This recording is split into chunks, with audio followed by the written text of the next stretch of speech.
So, for the church to see a true Book of Acts movement and the next Great Awakening, we need to see not just revival, but reformation. And for that to happen, there are 7 biblical elements that will need to be embraced. We would need the fire of God in our personal lives.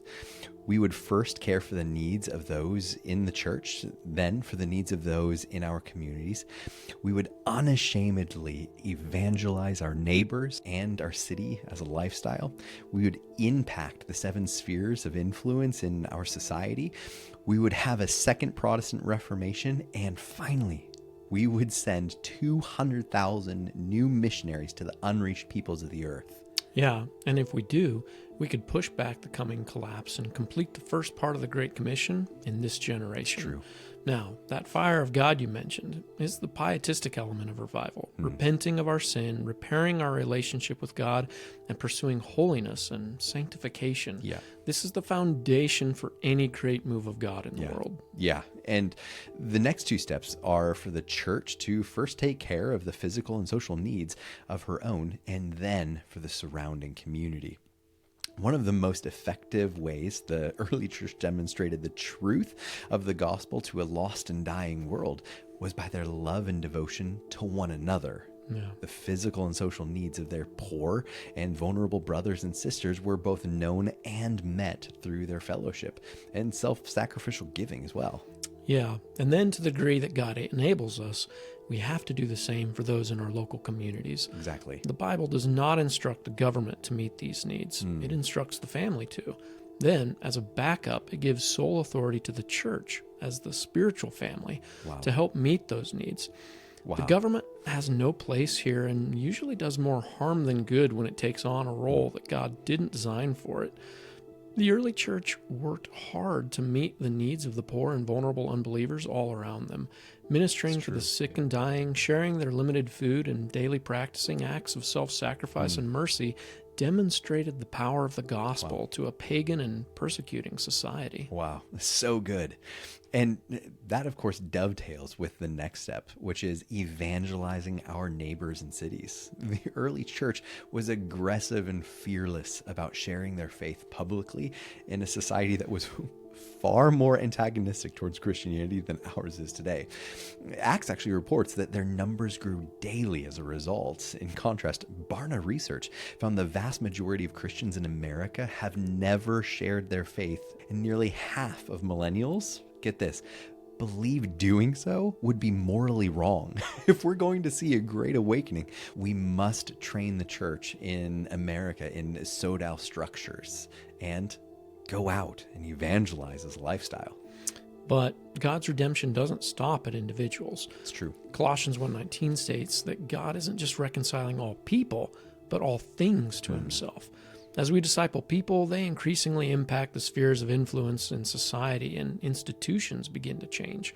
Yeah. We must disciple believers in a biblical worldview, teaching them what God's design for the 7 spheres looks like, so that they can influence those in which they operate, whether it be family, religion, government, education, economics, arts and entertainment, or media and communications. Yeah, absolutely. So now the next element is a big one. As we discussed earlier, the Protestant Reformation wasn't perfect. Martin Luther overreacted to some of the practices of the Catholic Church and actually rejected some pretty important biblical concepts. Besides abandoning the sodality, there are 5 major theologies which were neglected in the Reformation, which need to be restored in the church. A second Reformation, if you will. The lack of these 5 theologies, in part, is what's causing the Protestant church to lose its influence in every society where it's been the longest. Yeah. The first one is a fun one. The theology of self-sacrifice.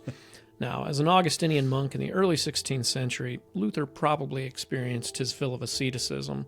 The Catholic Church certainly took this theology too far with mandated celibacy for the clergy, vows of poverty, and acts of penance, which included self-flagellation. But the Protestant Church has swung to the other extreme, giving rise to the prosperity gospel, word of faith teachings, and a focus on materialistic blessing. As a result, the church has become entitled, spoiled, and lazy. this season is going to require self-sacrifice, not self-indulgence. As Winston Churchill once said, this is no time for ease and comfort. It is a time to dare and to endure. Wow, man. Well, let me balance that with the next one, which is actually fun. The theology of celebration. The Jews had fasts, but they also had feasts and festivals. In fact, there was actually a mandated tithe in Deuteronomy for families to set aside every year for feasts, vacations, and social functions. Christianity isn't supposed to be a somber affair. I mean, we follow the God who turned water into wine at a wedding feast.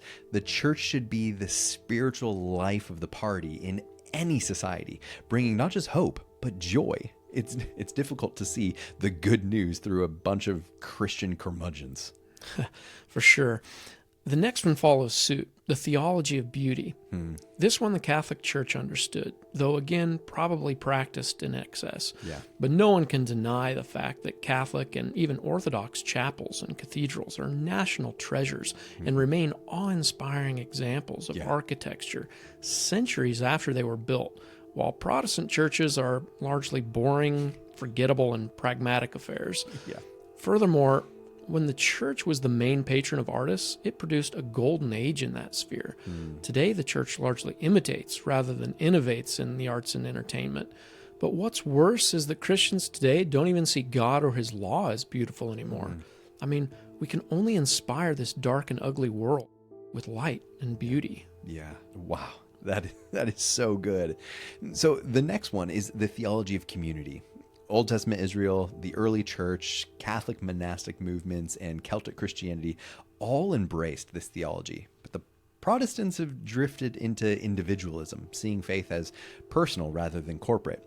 As a result, the majority of Christians are hindered in their growth and maturity because they aren't engaged in deep, transparent, and accountable relationships with a community of believers. The church is supposed to be a family, and that requires a lot more than meeting and greeting on a Sunday morning. We need live, learn environments for true discipleship and accountability to actually take place. Yeah, absolutely. And the last one is the theology of the kingdom. The Protestant church largely retreated into the sphere of religion, but Christ preached the kingdom of God. A kingdom encompasses every aspect of the territory it occupies, but the church has been setting up consulates rather than castles. Our theology seems to be one of peacetime rather than wartime. If we're to disciple the seven spheres of society and advance the kingdom by taking territory and domain from the enemy, we have to switch gears. Yes, this is so good. And so this brings us to the final biblical element we need to see a great awakening. Launching an offensive by sending a massive wave of new missionaries to the unreached people groups of the world.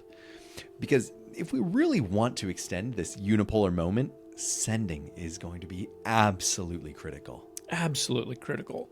As even the atheist historian Neil Ferguson noted, the moment the British Empire stopped prioritizing missions sending, that was the moment she began to go into decline. We are blessed to be a blessing.